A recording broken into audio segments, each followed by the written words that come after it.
Hello and welcome to our channel. Today, we will show you a 2009 suspense thriller film, 9 Dead. Turn off the lights in your room and watch out. Oh, and spoilers ahead. The film begins with a perpetrator plotting the abduction of 9 Los Angeles citizens. He starts with Sully, a drug dealer whom he kidnaps outside his strip club. Sully is a Shylock who lends money to people. Similarly, he seizes actor Christian Collins, followed by the kidnapping of a police officer, Dean Jackson. When a dude named Coogan finds out about the serial kidnapping, he grows skeptical. He tries to run, but the kidnapper tracks him down and abducts him. Then he kidnaps the rest of the victims, including a mobster named Leon, a priest named Father Francis, a Chinese store owner named Nung Chan, a lawyer named Kelly Murphy, and a health insurance agent named Eddie Vigoda. He drags them all into a dark cellar, shackles them all, and covers their faces with bags. Shortly after, he enters the room, wearing a mask and holding a gun. He removes the victims' mouth tapes and uncovers their faces, demanding they figure out how they are all connected, as this is the reason for their kidnapping. He pledges to free them if they are able to determine their link. On the contrary, he will kill every single one of them. To add to their dread, he sets a timer for 10 minutes to murder each person if they can't figure out the answers.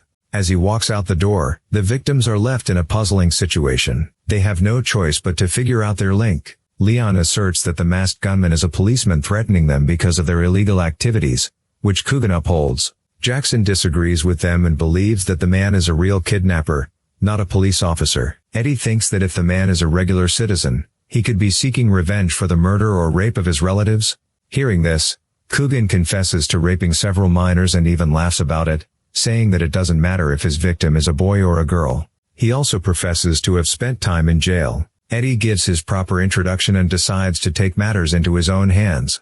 He then begins to ask everyone about their past. He starts with Kelly, who plainly rejects doing anybody wrong to the point where they return for such revenge. They try to find the connection, but to no avail. After a while, Christian recognizes Sully because he once borrowed cocaine from him, which he accidentally sold to an undercover, landing him in jail. Suddenly, a puzzled Mrs. Chan draws their attention since she seems unable to understand English, and they mock her, leveraging the language barrier. The timer expires, and the kidnapper enters the cellar.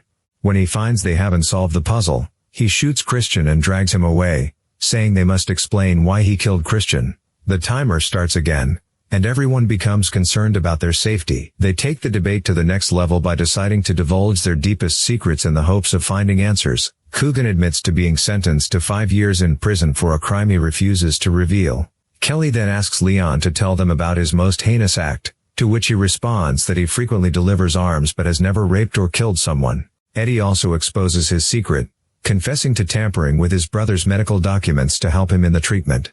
Kelly shocks us by admitting to having slept with Jackson.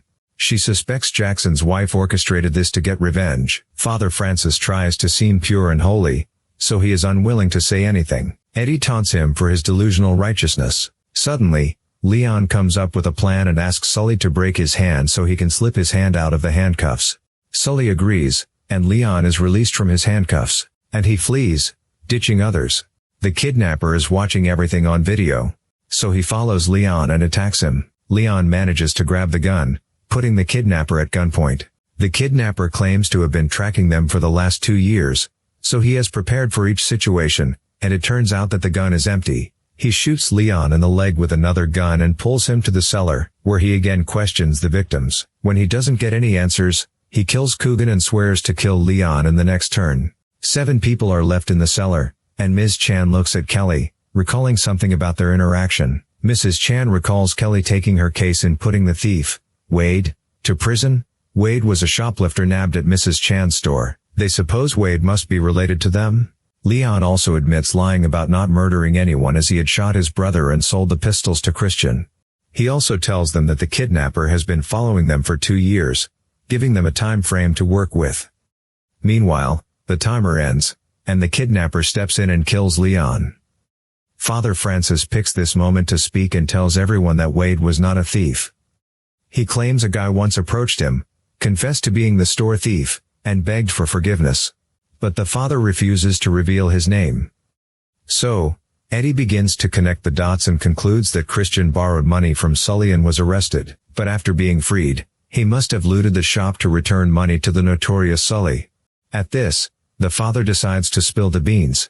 Kelly attempts to brush him off, claiming that she won her case on the evidence against Wade. Amid the discussion, the countdown is finished, and the kidnapper enters the cell. It is Eddie's turn to be killed, but Francis steps in before him, taking the bullet. Kelly addresses him as Wade, but he dismisses it and exits the cell. After this, Sully realizes that Christian didn't have a gun before robbing the store, therefore, he must have taken one from Leon. Subsequently, the kidnapper enters the cell and kills Mrs. Chan. Kelly begs him for her life for the sake of her son, and he becomes enraged at her for using her son for this. After he leaves, Kelly admits that her son is Jackson's and that she used him to fabricate false evidence against Wade to win the case. Kelly was on a losing streak, therefore, she did so.